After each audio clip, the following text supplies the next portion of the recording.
I wanted to chat briefly about the violence in Toronto and how it's escalating.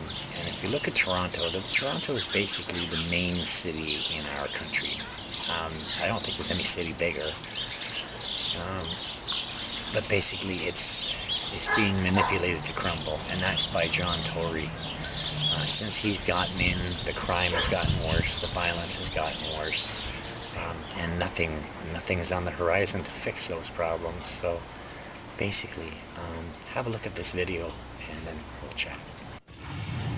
Good evening. We begin with some breaking news. Police confirming tonight a 15-year-old boy is the victim of Toronto's latest shooting. The child found dead inside a Regent Park apartment building.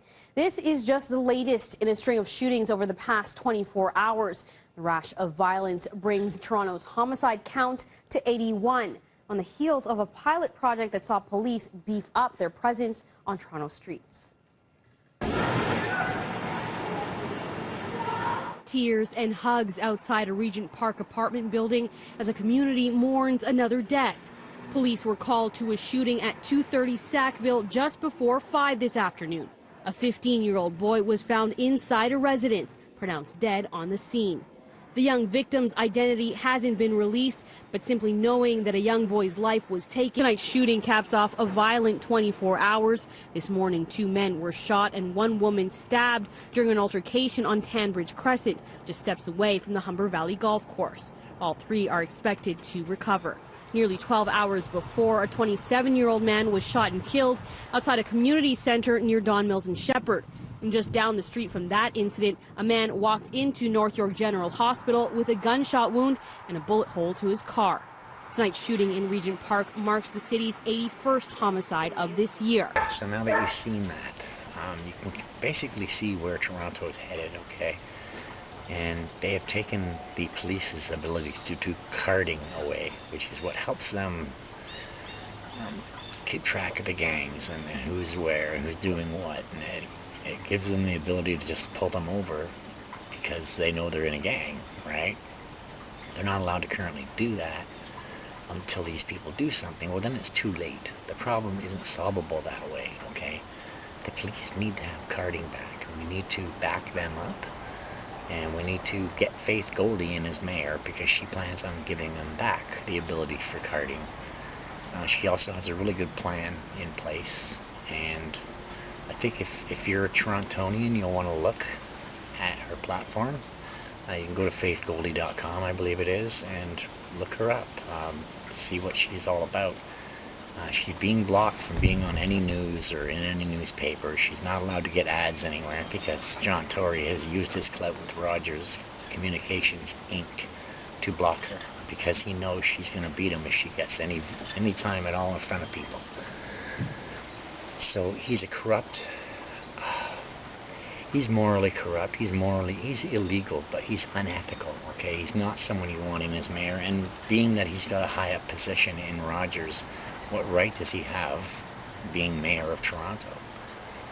That's a corruption magnet. I see that total problem, the conflict of interest with that.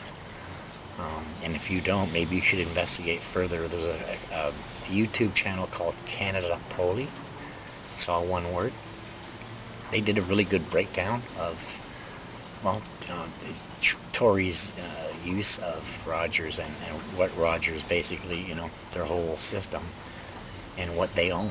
They own a lot of things, including most TV news and newspapers, and they don't own the whole thing, but they own enough that if they phone them up and say don't give this person any advertisement, they won't, okay? He's manipulating the system to keep him as mayor, and I think people in Toronto ought to know that, and people in Toronto ought to pay attention to that. It's a bad thing, and it's a bad thing for Toronto, and it's a bad thing for Canada, because all of Canada is looking right now at Toronto to see what happens. The police need to be able to card these punks, okay? And the only way we can do that is to get Faith Goldie in as mayor.